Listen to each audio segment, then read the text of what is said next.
ஜெயலலிதா உள்ளிட்டோரின் சொத்து குவிப்பு அப்பீல் வழக்கில் இருதரப்பு வாதம் முடிவடைந்தது. தீர்ப்பு குறித்து மார்ச் 9 அறிவிக்கப்படலாம் என்று எதிர்பார்க்கப்படுகிறது.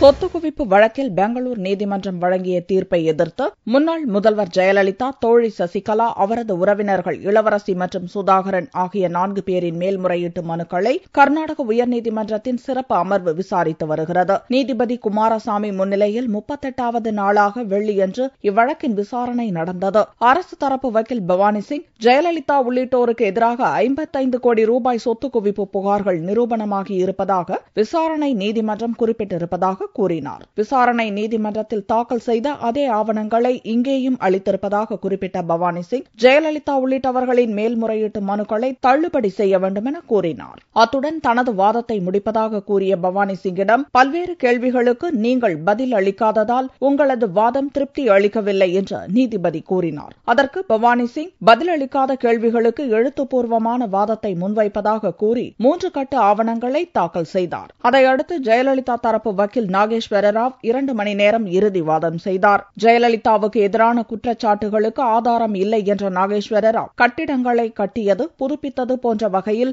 28 கோடி ரூபாய் செலவானதாக ஊழல் தடுப்பு போலீசார் கூறுவது தவறு என்றும் 10 கோடி ரூபாய்தான் செலவானது என்றும் கூறினார். ஜெயலலிதாவின் நகைகள் 1988 ஆண்டிலேயே வாங்கப்பட்டவை என்றும் கூறிய நாகேஸ்வர ராவ், முன்னாள் வளர்ப்பு மகன் சுதாகரனின் திருமண செலவுகளை ஜெயலலிதா செய்யவில்லை என்றும் கூறினார். 1991 முதல் 1996 வரையில் ஜெயலலிதாவுக்கு 52 லட்சம் ரூபாய் வருமானம் வந்த போதும் லஞ்ச ஒழிப்பு போலீசார் வெறும் 5 லட்சமாக குறைத்து மதிப்பிட்டிருப்பதாகவும் நாகேஸ்வர ராவ் வாதம் வைத்தார். இதையடுத்து ஜெயலலிதா உள்ளிட்டோரின் மேல்முறையீட்டு மனுக்கள் மீதான விசாரணையில் அனைத்து தரப்பு வாதமும் நிறைவடைந்துள்ளது. வழக்கின் மூல புகார்தாரரான சுப்பிரமணிய சுவாமி எழுத்துப்பூர்வமாக வாதங்களை முன்வைக்கிறார். அத்துடன் அரசு தரப்பு வக்கீல் பவானி சிங், ஜெயலலிதா மற்றும் குற்றவாளிகள் மூவரின் சார்பிலும் எழுத்துப்பூர்வமான வாதங்கள் மார்ச் 9 முன்வைக்கப்பட உள்ளன. இதனால் வழக்கு விசாரணையை நீதிபதி குமாரசாமி மார்ச் 9 ஒத்திவைத்தார். அன்றைய தினமே இவ்வழக்கின் தீர்ப்பு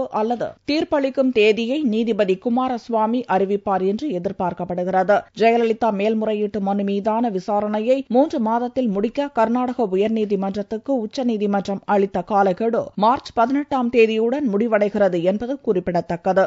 ஜெயலலிதா மீதான சொத்து குவிப்பு அப்பீல் வழக்கு முடிவுக்கு வரும் நிலையில் தமிழக அமைச்சரவை கூட்டம் ஞாயிறன்று நடக்கும் என்று தகவல் வெளியாகியுள்ளது. முதல்வர் பன்னீர்செல்வம் தலைமையில் நடக்கும் இக்கூட்டத்தில் முக்கிய முடிவுகள் எடுக்கப்பட உள்ளதாகவும் கூறப்படுகிறது.